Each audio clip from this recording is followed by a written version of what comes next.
नमस्कार, welcome back to my channel decoding life. हम गए हुए थे वाइजमैन के गांव। वाइजमैन के गांव में मौसम बहुत सुहाना हो रहा था। शाम का समय था और मिट्टी पे पड़ी हुई बारिश की बूंदों से मौसम और मनमोहक हो रहा था। वाइजमैन के साथ बैठे हम सब लोग वार्तालाप कर रहे थे।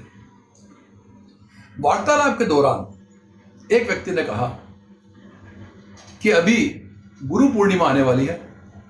गुरु पूर्णिमा पे सभी लोग अपने अपने गुरु की पूजा करते हैं, लेकिन दुर्भाग्यवश मेरा कोई गुरु नहीं है। मैं गुरु की तलाश कर रहा हूं।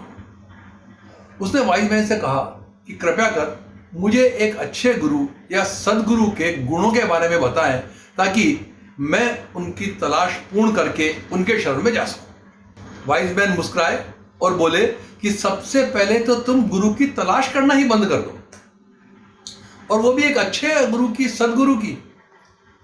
अगर तुम में ये काबिलियत होती कि तुम गुरु के गुणों को पहचान सकते तो तुम्हें गुरु की आवश्यकता ही नहीं थी। आप दम में जी रहे हैं कि मुझे गुरु मिले तो वो भी ऐसा मिले जो मेरे लायक हो। इस दम में अगर अपना जीवन जिएंगे तो कभी गुरु नहीं मिलेगा। इसलिए पहला काम यह करें कि गुरु की तलाश बंद कर दें, और दूसरा काम, गुरु ढूंढने की जगह एक अच्छा शिष्य बनने की कोशिश करें। अपने अंदर शिष्यत्व का विकास करें, एक अच्छा शिष्य बने। गुरु आपको स्वयं मिल जाएगा। और अच्छा शिष्य बनने के लिए क्या करना है? अच्छा शिष्य बनने के लिए आपको समर्पण भाव से जीना है। गुरु की आज्ञा का पालन जब आप बिना अपना दिमाग लगाए, बिना अपनी बुद्धि और मस्तिष्क का प्रयोग किए करते हैं, वह एक अच्छे शिष्य की पहचान होती है। इस पर वाइजमैन ने हमें आरुणि की कहानी सुनाई। आप सभी जानते हैं गुरु भक्त आरुणि धौम्य ऋषि थे। उनके बहुत से शिष्य थे, उनमें एक शिष्य थे आरुणि। एक दिन उनके आश्रम के आसपास बहुत तेज बारिश होने लगी। उनको लगा आश्रम का जो खेत है, जिसमें आश्रम के लिए कुछ सब्जी फल फूल लगा रखे हैं, कहीं बारिश का पानी उस खेत में न भर जाए और सब्जियां खराब न हो जाए।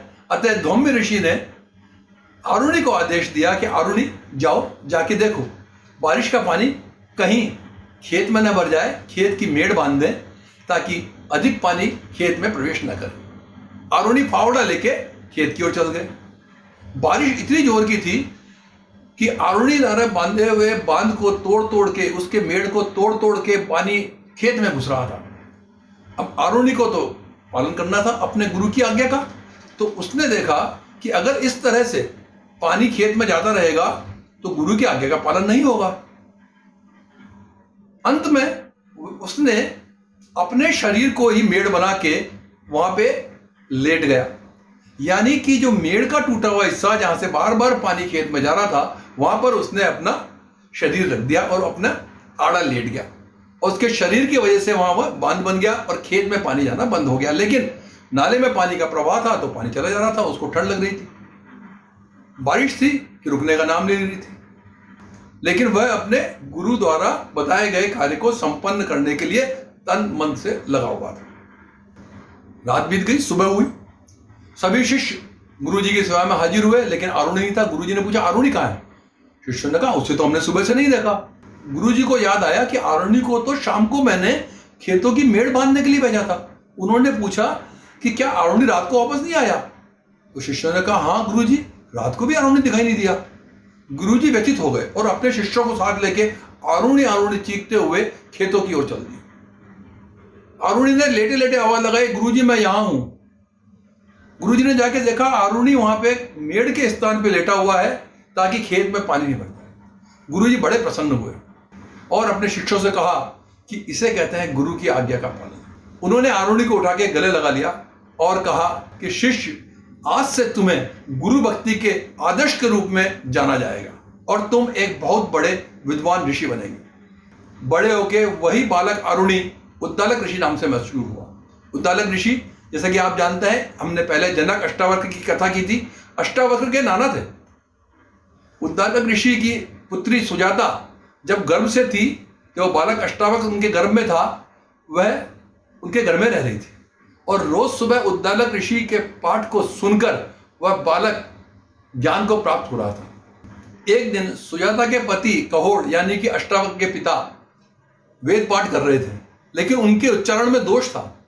तो उस बालक ने गर्भ से ही अपने पिता के उच्चारण के दोष का निवारण किया। उससे कहोड़ ऋषि क्रोधित हो गए थे और उन्हें 8 अंग से टेढ़े होने का श्राप दिया था, जिसकी वजह से वह अष्टावक्र कहलाए।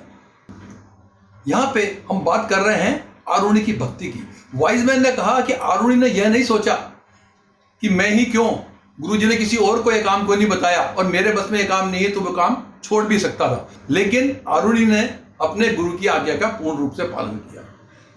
तो गुरु की आज्ञा के पालन करने में शिष्य में समर्पण भाव होना चाहिए।